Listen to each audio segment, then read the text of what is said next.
آج جو یہ ریفرنس واپس کر دیا، بری کر دیا 5 سالوں کے بعد۔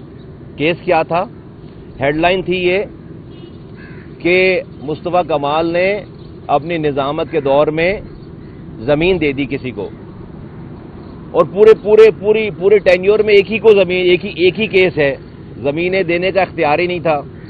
اور مزے کی بات یہ ہے کہ وہ جو زمین جس کا ذکر کرتے ہیں وہ پرائیویٹ زمین ہے،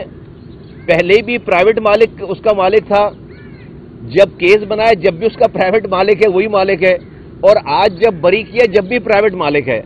تو ہیڈ لائن میں یہ ہے کہ جو زمین دے دی ہے، زمین اس کے حوالے کر دی ہے۔ تو کسی جو ہے وہ بچے کو بھی دکھائیں گے تو اور پورے کیس میں، پورے ریفرنس میں کہیں زمین حوالے کرنے کا ذکر نہیں ہے۔ تو میں جب مجھ سے لوگ پوچھتے تھے کہ کیا ہے کیس آپ کا، تو میں کہتا تھا ایسے ہی ہے کہ آپ نے کسی پر الزام لگایا کہ یہ بندہ قاتل ہے اور اس نے فلاں بندے کو قتل کر دیا ہے، ایکس وائی زی کو، اور جب آپ یہ الزام لگا رہے ہیں تو جو بندہ قتل ہوا ہے وہ سامنے گھومتا ہوا نظر آ رہا ہے۔ تو ہمارا کیس ایسے ہی تھا کہ ہم پر الزام تھا کہ خدا نہ خواستہ کہ ہم نے قتل کر دیا اور جس کو قتل کیا وہ سامنے گھوم رہا ہے۔ تو ایسے ہی کیس تھا، اور 5 سال۔ لیکن میں آپ کو بالکل دل سے کہہ رہا ہوں یہ بات کہ میں جس دن پہلے دن یہاں پر آیا تھا 5 سال پہلے، نیب جو کہ کرپشن ڈیل کرنے کا ادارہ ہے، تو مجھے اتنی شرم تھی،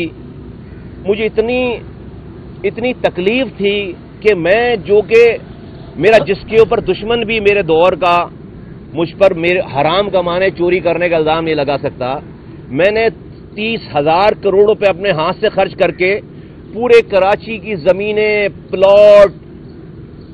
شادی ہال، پیٹرول پمپ کی زمینیں، یہ سب کچھ کا، ساری چیزوں کا اختیار ہونے کے باوجود 1 گز میرے پاس زمین نہیں ہے، میں نے اپنے بچوں کو ایک نوال حرام نہیں کھلایا،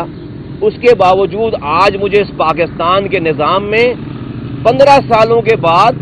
مجھے نیب کے کیس میں، نیب کے کورٹ میں لا کر، کرپشن والے ادارے میں لا کر مجھے کھڑا کر کے مجھ پر جو ہے وہ الزام لگایا جا رہا۔ مجھے اتنی شرم تھی،